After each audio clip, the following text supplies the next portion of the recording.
International School for Development Justice at UWI presents the SDGs and You, Making Connections for Progress webinar series. Starting September 17th and continuing on every third Wednesday of the month, we explore the 17 Sustainable Development Goals, what they are, their impact on Caribbean people, and the progress and challenges we face. Join us for 12 dynamic sessions with local and global experts.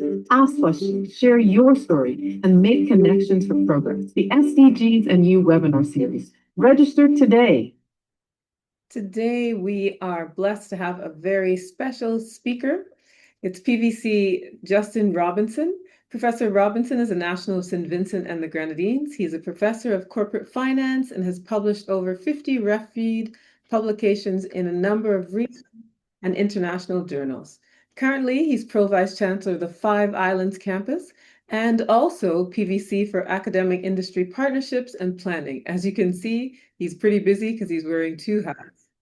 His noteworthy portfolio of public service to national, regional, and international public and scholarly bodies spans positions such as Director of the Central Bank of Barbados, Financial Advisor to the Barbados Cooperative Credit Union League, Financial Advisor to the Windward Islands Farmers Association, Chair of the Barbados National Insurance Scheme, member of the Council of Economic Advisors, St. Vincent and the Grenadines, member of the ISSA Social Securities Investments Expert Panel, and member of the Oversight Committee on State-Owned Enterprises in Barbados. He also serves as chair of the Ratings Committee of CARICRIS, the Caribbean's sole credit rating agency. So we welcome our illustrious speaker, PVC Justin Robinson. Hey, hi, good day, everyone. Depending on where you are, it might be morning, afternoon, it could be night. So thank you, Laura, for that.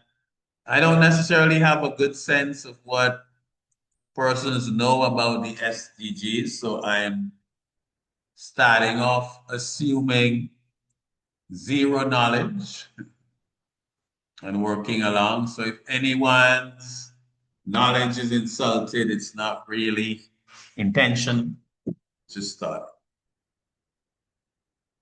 So, and what I hope is for those who may not be as familiar or who may have heard have familiarity, that you sort of leave personalizing these goals, and why 17 global goals are your personal compass, for a better Caribbean and world.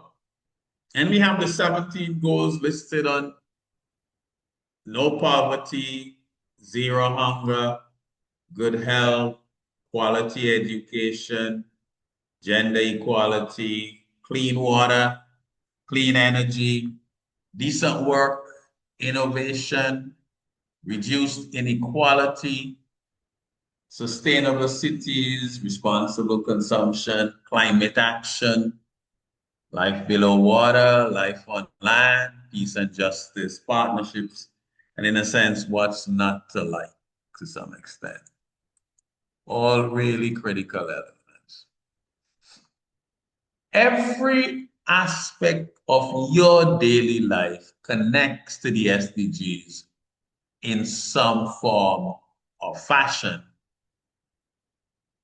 And for a number of persons inhabiting our planet, these can represent some quite serious challenges. Depending on where you are, you might take all of these for granted or some. So did you eat today? Again, that links to SDG 2, zero hunger. We need to eat to live. Did you have access to clean water? Again, SDG 6, clean water and sanitation. Did you feel safe in coming here if this were a physical event? Or do you feel safe moving around in your everyday life? SDG 16, peace, justice, and strong institution. Are you pursuing an education you want? SDG 4. Does climate change worry you? climate around you and changes worry you and impact on your life. I think it's important not to see the SDGs as a set of abstract aspirational things at the level of governments and the UN and these sorts of institutions. But really, every aspect of daily life connects to these SDGs.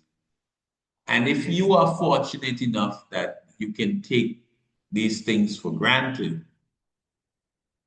then in many ways, the purpose of this SDG campaign is to get humanity on board to recognize that these are major challenges for a lot of persons in the world who can't get enough to eat every day, who do not have access to clean water on a regular basis, who are unable to pursue education, who live in a perpetual or strong sense of insecurity, or who's having their life disrupted by climate change. So again, as I said, I'm starting assuming basic no knowledge. So essentially SDGs, 17 goals, 169 targets. Again, it was adopted in 2015 and all 193 UN member states at the time signed, making it the most ambitious global compact in history. And the idea was to get there in 2030, but we don't have a lot of time and we are critically off track. I think it's important to see that these goals are universal. They're not just for poor countries. You know, every nation, community, individual comes into play here, and they apply in the Caribbean and around the world.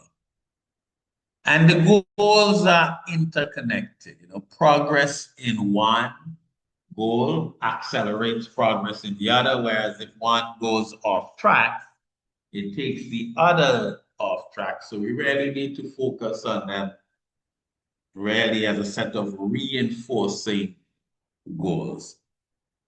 And again, well, what's the outcome, really? We see it as a blueprint for achieving a better and more sustainable future for all. So again, we have our 17 goals there at a glance, which were highlighted earlier. And there's sort of 5 P's underlying these to some extent where, and it really says it is a framework for everyone.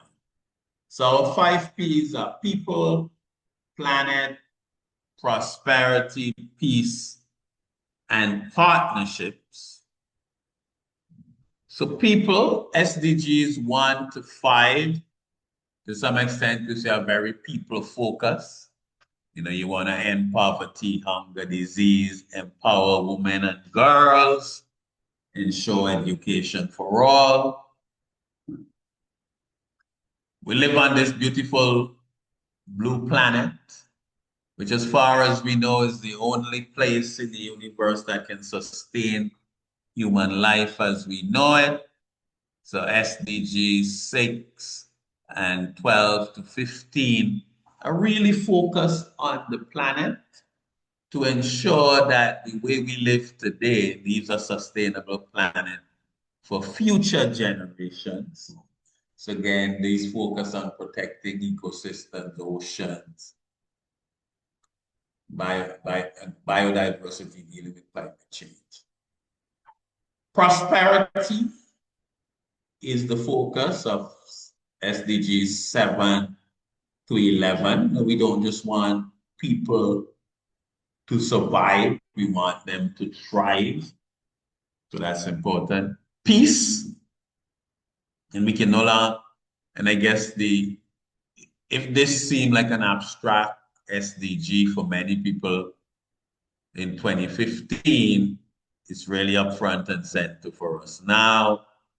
And then partnerships, SDG 17, you know, how do we mobilize global means to drive various initiatives. So where do we stand? And in some ways, we are not where we want to be. So you have initiatives or SDGs like education access. So tertiary enrollment is rising, but again, with completion rates lack. Whereas climate vulnerability at 15%. So for a number of days, we are actually less than 50% of the way to the target. And you sort of think 2015, every member nation signed very ambitious initiative. And with the capacities and skills we have in the modern world, the fact that we are so far behind on a number of these is really quite a major disappointment. And this pattern really runs, youth unemployment, that's a huge factor. In a number of states in the Caribbean, it can run 40% or higher. Almost half of young persons who are seeking employment cannot find meaningful employment. Climate vulnerability. Again, Caribbean nations, we are among the world's most climate vulnerable regions. And this is very, very scary for us. Renewable energy adoption. As an economist, when we were working on this problem 15 years ago, the technology wasn't there. It really was a focus on how do you make it expensive for persons to use dirty sources or non-renewable sources of energy. And the technology for the green, clean technology is there. And it's really how to get commitment and to make it cheap to be clean as distinct from making it expensive to be dirty. Again, still tremendous levels of inequality across our planet. And again, very concerning is that a lot of these goals, we are less 2015 to 2030. And for a number of them, we are significantly behind, less than 50% of the way, which is really most disappointing. And again, one of the main things I really hope to achieve today is for you to be able to connect the SDGs to your daily life. Why should we care? Why should we put effort behind this? Why should you pursue a course of study around enhancing the SDGs? Why should we advocate around this? And it's part of people's daily life. In the morning, do you have access to tap water, clean tap water? That's SDG 6. Some people wake up and take that for granted, but there's significant elements of humanity that do not have this. What are your breakfast choices? Again, these connect to SDG 2 and 12. Electricity or your energy use. Do you have access to it? Is it clean? Is it reliable? Again, you leave work, you get up in the morning, you head to work or school. What are your learning opportunities? SDG 4. Do you have decent wages and working conditions? Again, that connects to SDG 8. Your gender dynamics. On your commute to and from, what is your transportation system? What are their emissions? Again, SDG 13. Road infrastructure, what type of road infrastructure you have? SDG 9 and 11. Safety as you commute to and from work or school, SDG 16. As you get home in the evening, what are your decisions about food waste? How do you engage with your community? And as you switch on the evening news, how much do you have? What is the news mainly about conflict and wars? So again, I think one of the important points I really wanted to score today is that the SDGs are not some abstract, aspirational textbook set of initiatives discussed in communiques and at UN and other sessions. They relate to every aspect of each and every human's day-to-day life. So some ways in the Caribbean, what are some of our priorities that we focus on? So 13, climate action. The Caribbean sits on the front line of climate change, climate vulnerability. We're in the middle of April, so pretty soon it will be moving to June. And what is June in the Caribbean? When you get to June in the Caribbean, does anybody know what that means for us? The hurricane season. Yes, the hurricane season. Right? I don't know if people still learn this, but when I was growing up, it had this nursery rhyme. June is too soon. July, stand by. August, it's a must. September, remember. October, not yet over. And November, all over. So really, you're spending 6 months of the year under that hurricane threat. A hurricane can wipe out 50 years of progress in 2 hours, and so on. So we are really at the front line of climate change. You know, we contribute very little to global warming, but we face existential risks. I mentioned the hurricane. Sea level rise, threatens coastal communities and tourism. And key for us is really climate change, adaptation, greater use of renewable energy, and so on. And again, for you, what are your energy choices? Are you choosing renewables? Are you choosing climate-friendly sources of energy? Are you engaging in advocacy around this? And your personal disaster preparedness, your adaptation. SDG 8 is very important for us as well. Decent work and growth. And this is really a scary number when you look at it. And I really want persons to sit with that number, because if we sit in a comfortable space where the youth we know are worrying about what type of job they will get, what is their starting salary, what are the conditions. About 40% of youth across the OECS and the Caribbean are facing unemployment. They cannot find work. And I really want you to sit and ponder on that and the implications of that. And clearly, a number of things need to happen. We clearly need broader economic bases, blue and green economy opportunities, fisheries, other aspects like that, creative and digital industries, again, seem to be a critical part of it in terms of tapping into the skills of our youth. They may be unemployed, but you see a lot of youth are heavily represented in the creative sectors, sports, and so on. And for you, what are we doing? What are you doing to advance skills development so that persons can find work, entrepreneurship, and advocacy?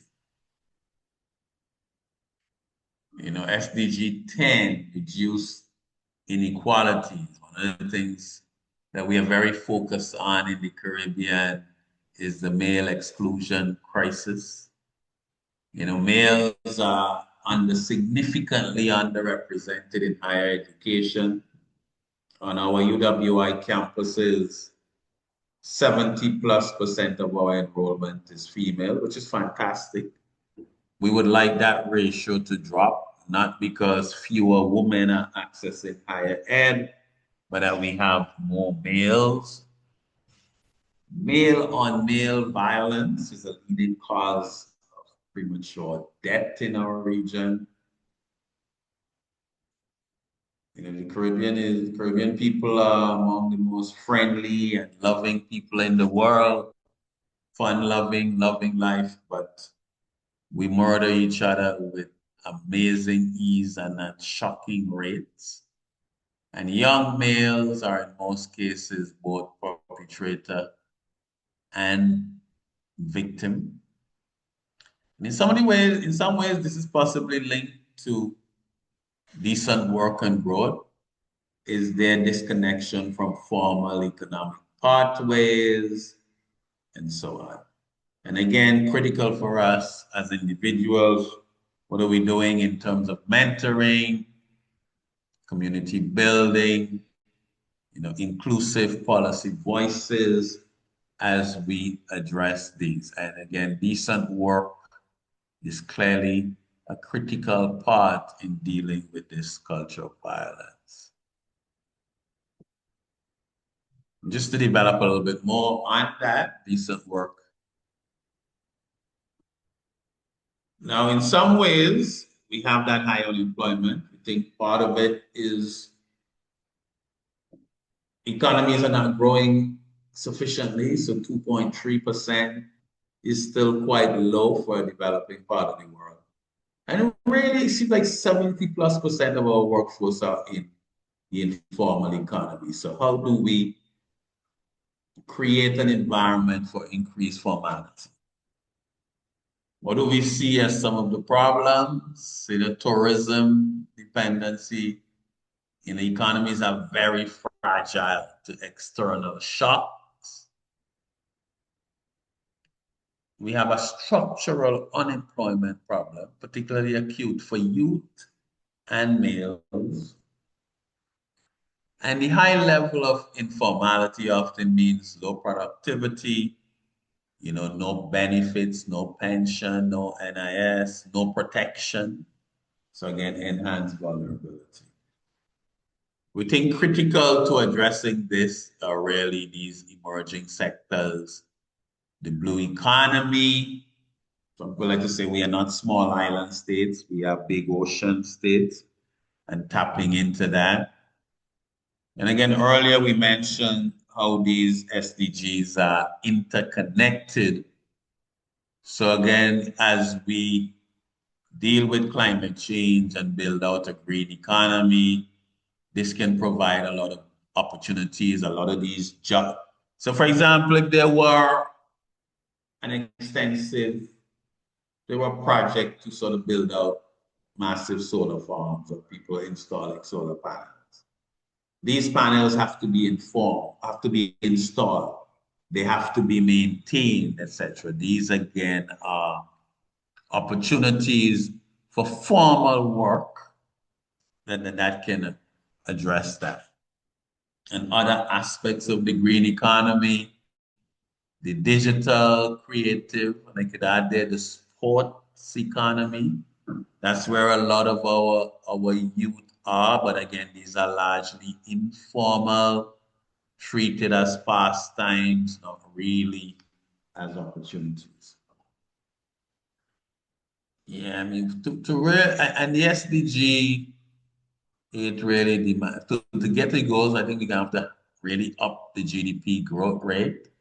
I think an important element in this, for example, next week, the Eastern Caribbean Central Bank, again, is hosting a forum it calls the Big Push,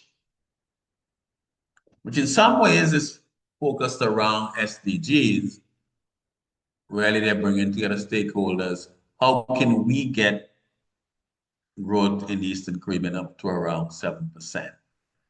Because again, if we are able to do that, then we can have full and productive, decent work and enforce slavery. And some of them we have already. And what do we see as your role? It's to build skills in high demand sectors. The advocacy is important. And really to support Caribbean entrepreneurship by local best local, mentor others. The accountability gap, Freddie. Are we on track? And the answer is no.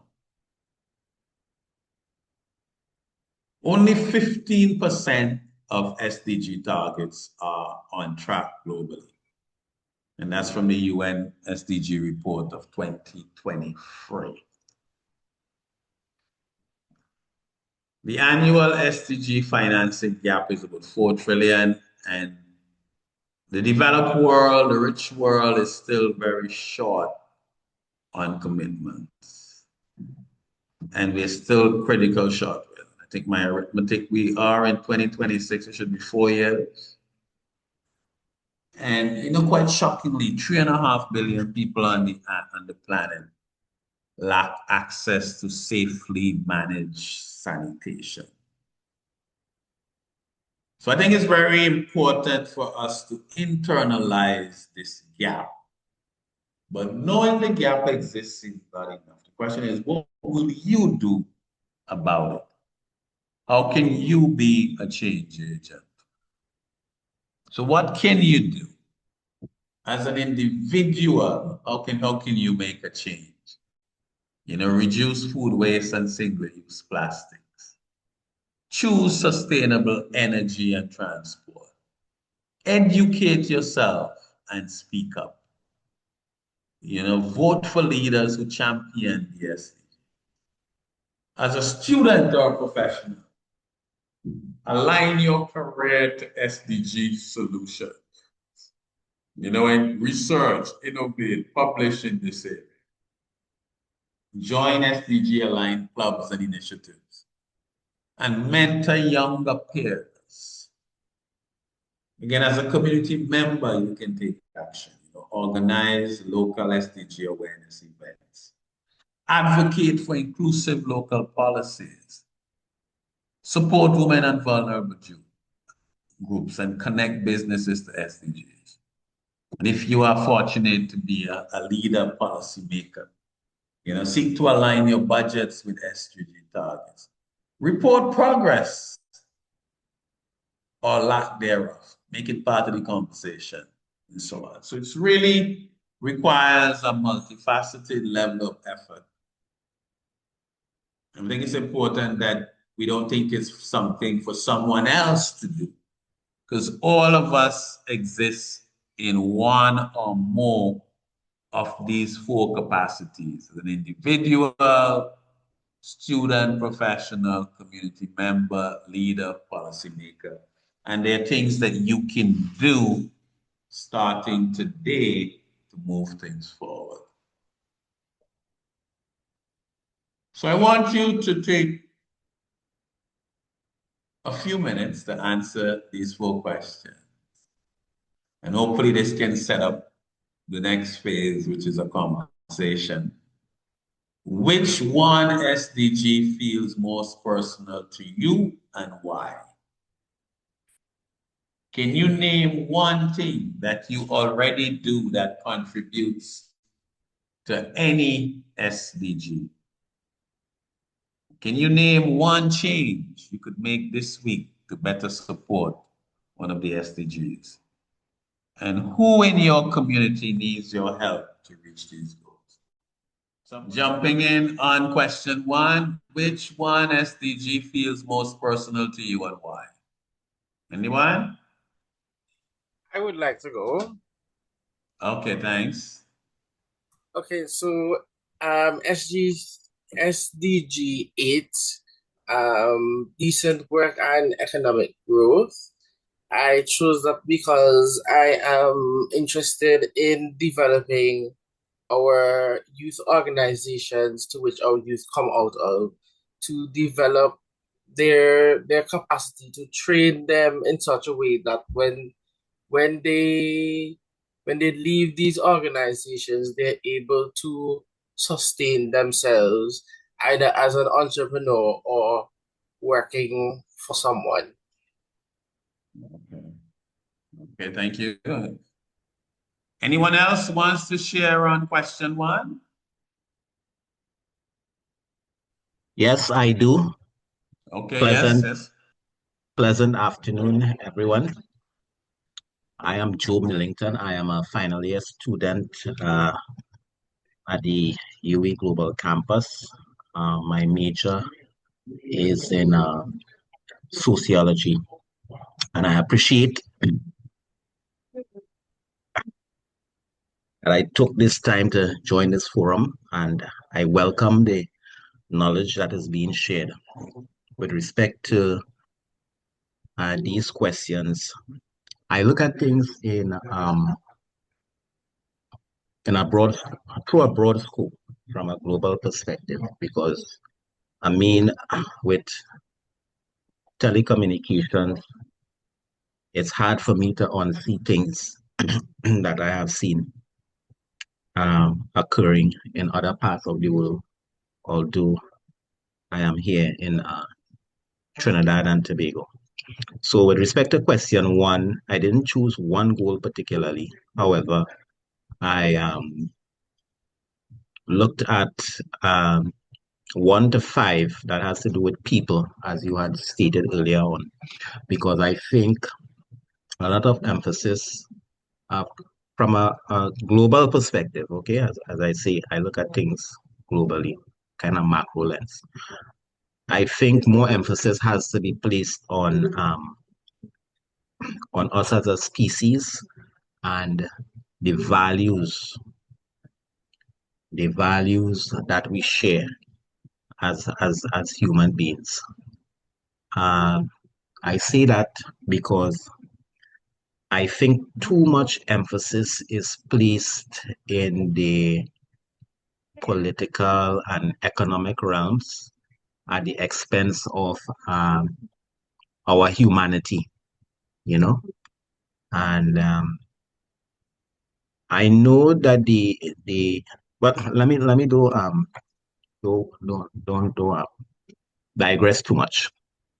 So 1 to 5 people, okay, there should be more emphasis there and the values that we hold as a species. Number two, name one thing you already do to contribute, right? So being the change that you want to see. And at this stage, it's not just in your society because the world is so small. It's really small, especially given, as I said, the ability for us to telecommunicate and see and observe and partake of what's happening with every other human being virtually on the face of the planet. So being the change that I would want to see in our world um, uh, leads me to recommit on a daily basis to be aware and to hold on to those qualities that make me human. All right. Okay. Okay, thanks for that. Okay, so again, maybe we can move on to question 2. Name one thing that you already do that contributes to any SDG. Anybody wants to jump in on that? Okay, I'll jump in. My name is Okay. Andrea Burnett, and I want to answer question 1 as well. What feels most personal to me would be SDG 4, quality education, because I think education is where everything starts. Your behaviors and your practices essentially will be determined by what knowledge you have. So in relation to question 2, I would say what I do right now is research for the UWI Global Climate Education and Justice Hub. We provide knowledge to inform the practices and behaviors that I spoke about earlier, because once you know what to do and you know better, you should do better. So that's my answer for question 1, and then follow on question 2, that I do research and try to provide knowledge products and sources out there that persons can educate themselves on how they can contribute to achieving SDGs 1 through 7. Thanks. Yeah, thanks. That's excellent. Anyone else wants to jump in on question 2 to name one thing you already do that contributes to any SDG? Prof, good evening, or good afternoon rather, and good afternoon, colleagues. Ronnie Daniel, Global Campus, based in St. Vincent. Well, I had several as well. I had 12, 16, and 4, but I'll speak on 12 because I think that might be the easiest or the simplest. I am very conscious of what I eat, and I tend to and so I'm speaking to responsible consumption, SDG 12. I tend to support local farmers, and so this is something that I have been doing since I was a little boy with my mom, going to the market on a Saturday morning and supporting our local farmers. I have continued that in my older age, and now that I am part of a family, I continue to do that. I think growing what we eat and eating what we grow is essential, and more so supporting our farmers. I'm big on that, and so I have kept that habit of supporting local and eating local as far as it is practical. Okay, fantastic, fantastic. Thanks for that, Ronnie. We can move on to question 3. This is maybe where it gets a little more challenging.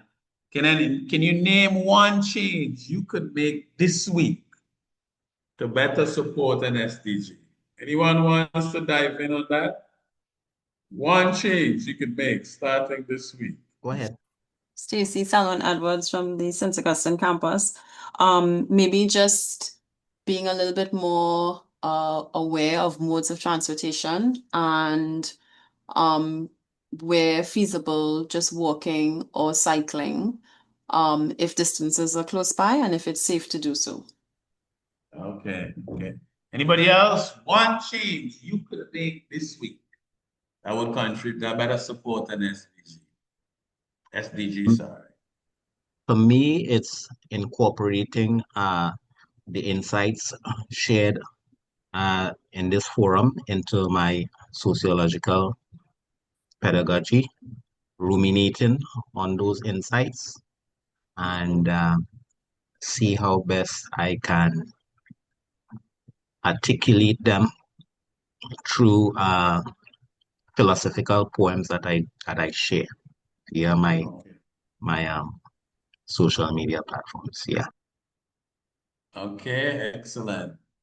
And maybe 4, who in your community needs your help to reach the SDG goal? Anybody wants to dive in there? Definitely the up-and-coming youth. I'd say teaching the more youth about investment efforts so that they can maintain and save more money. They can help take care of themselves long term, and more healthy habits. Since especially in Barbados, there's a lot of unhealthy habits where it comes to fast foods and the price of food going up.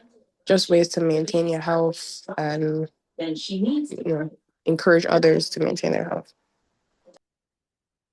Okay, fantastic. Anyone else wants to jump in on who in your community needs your help to reach the SDG goals? Yes, I would like to join. The Manny Zakers from the Five Islands campus. I would say the young people as well, as it relates to guidance, having conversations with them about what happens on the outside to give them a prep to what they are to expect. Things like financial management, so they'll be able to budget properly, have an understanding of how the corporate environment is, so they don't walk in unaware as to what's happening. Public speaking, networking, things like that, so that when they enter the working world, they're not entering blindfolded, but entering knowing how to survive in that environment. So again, the key objective is for you to personalize these, to make these part of your life, and that they are not abstract things. And really, there's an institutional ecosystem that is needed. I focused a lot on you, the individual, but the governments have an important role to play. They all signed on to them. And I think this is where you really have a role to play in, governments have signed on to these, but I pay a lot of attention to budgets and things like that across the region, parliamentary debates. And you really don't hear government policy seeming to connect with the SDGs. Every country has a budget. Some of have elections. We look at these manifestos. Do they really connect? And I think you have a role in terms of your advocacy and government's SDG reporting, building it into their budgeting, legislation, policy alignment. Again, the CARICOM and the OECS, these regional frameworks. Certainly next week in St. Kitts with Eastern Central Bank's big push agenda, the SDGs need to be there. UWI, not just UWI, our whole educational network, UWI community colleges, in terms of what we are doing now, some of this advocacy, but research, etc. We can't progress without the private sector on board. What is called ESG reporting has become very important around the world. We need to advocate for this. Where when you do your annual reports, in addition to just the normal financial, the environmental, sustainability, and governance aspect really need to be reported on. Massive role for civil society and NGOs and yourself. Really needs to be a cross-country effort. And a big challenge is really the lack of funding. We need to show the money. Domestic public finance is supposed to provide around 35% of financing for SDGs. International, another 15. Private investment, 30. That's 80. Blended finance is meant to provide around 12%, and remittances around 8%. That's sort of the financing mix that has been put on the table, where the government, domestic public finance, 35%, international aid and so on, 15%, private investment, 30%, blended finance, which could be a mix of other things, or some of the others, 12%, and remittances 8%. And clearly we have some challenges. Mobilizing that domestic public finance is a challenge because of the high levels of debt in a number of Caribbean countries. Climate financing remains somewhat inaccessible to some one of us. A big challenge is that even though we are some of the most vulnerable countries, we are seen as middle income and we don't qualify for some of them. Some of the opportunities that we can, IDB, CDB, others, IDB Invest, they do provide concessional windows for SDG projects. Again, carbon markets can offer income streams. I know at Five Islands here, we are involved with the government of Antigua in a project where the Saudi Arabia, they sell oil, they generate a lot of fossil fuel. They are interested in carbon offsets and, seagrass, things at the bottom of our oceans here, which we have in abundance, are very good at carbon capture. And they're willing to do some offsets with that. So again, these offer some revenue. Again, how can we get the diaspora and others really involved beyond those remittances, diaspora bonds, other instruments that they can invest in? We haven't really utilized those. And we really need the private sector coming on board. Okay, and just to close it out, maybe I can get some feedback. What surprised you most from the presentation, if any, and what will you do differently, if anything, as a result of the presentation? And you don't necessarily have to answer, but what SDG matters most in your community? We would love if you would write that in the chat so we can collate that. What SDG matters most in your community? Where do you see the biggest gaps in our region?